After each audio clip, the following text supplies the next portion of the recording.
मायूस होना छोड़ दें, क्योंकि जो दरवाज़े दुनिया वालों की तदबीर से बंद होते हैं, इनसे बड़े दरवाज़े अल्लाह रब्बुल इज़्ज़त के फ़ज़ल से खुलते हैं।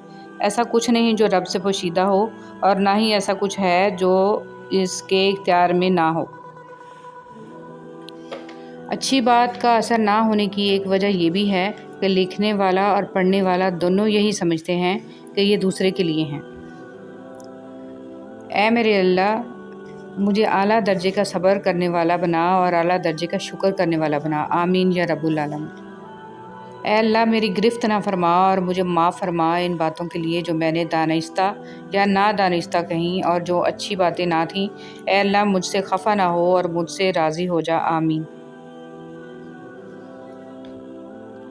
आज कुरान करीम के साथ हमारा ना शऊरी ताल्लुक़ कायम है और ना ही इसे इमाम बनाने और मानने का इरादा है।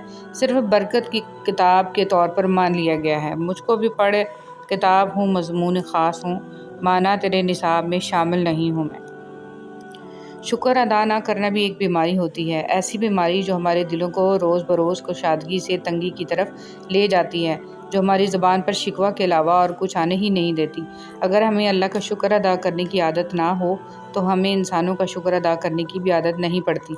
शुक्र अदा करने की आदत अपनाएं, हर हाल में अल्लाह का शुक्र है। और हम उस गम से तेरी पनाह मांगते हैं जो दिल में बसता है और उसे तबाह कर देता है। जिस तरह शबनम के कतरे मुरझाए फूलों को ताजगी बख्शते हैं, इसी तरह अल्लाह का जिक्र मायूस दिलों को रोशनी बख्शता है। कितनी अजीम है वो हस्ती जिनके पास दुश्मन भी अपनी चीज़ें बतौर अमानत रखवा कर बेफ़िक्र हो जाया करते थे। ए अल्लाह, मोहम्मद सल्लल्लाहु अलैहि वसल्लम और आले मोहम्मद सल्लल्लाहु अलैहि वसल्लम पर रहमत नाज़िल फरमा। आमीन या रब्बुल आलमीन। रसूल सल्लल्लाहु अलैहि वसल्लम ने इरशाद फरमाया, अगर कोई आदमी खजूर खैरात करके दोज़ख से बच सकता है तो इसको चाहिए कि अपनी जान को दोज़ख से बचाए। ऐ हमारे रब, हमें दुनिया में भी भलाई दे और आखिरत में भी, और हमें दोज़ख के अज़ाब से बचा ले। ऐ हमारे मेहरबान रब, हमारी आँखों में हया, दिलों में अपना खौफ और ज़ुबान पर खैर और ज़िक्र के कलमात जारी फरमा। आमीन या रब्बुल आलमीन। सब कुछ पास होकर भी अगर बेसुकूनी है तो समझ लें कि आपका दिल दुनियावी चीज़ें नहीं चाहता, बल्कि वो अल्लाह सुब्हानहू व तआला से जुड़ने के लिए तड़प रहा है। खुद को अल्लाह सुब्हानहू व तआला से जोड़ें, हमेशा का सुकून आपका मुकद्दर बन जाएगा इंशाअल्लाह।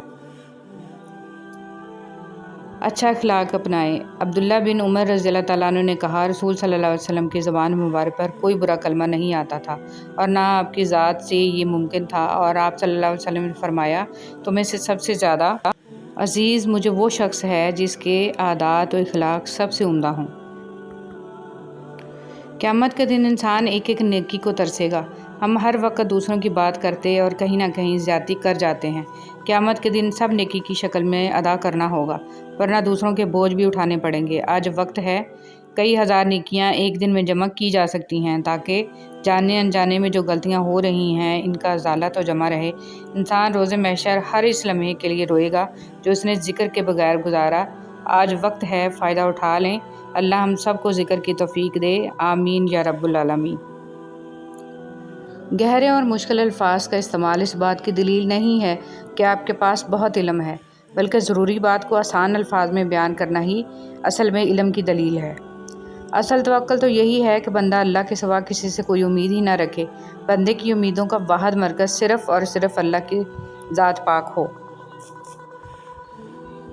बुरे वक्त में कंधे पर रखा गया हाथ कामयाबी पर बजने वाली तालियों से ज़्यादा कीमती होता है।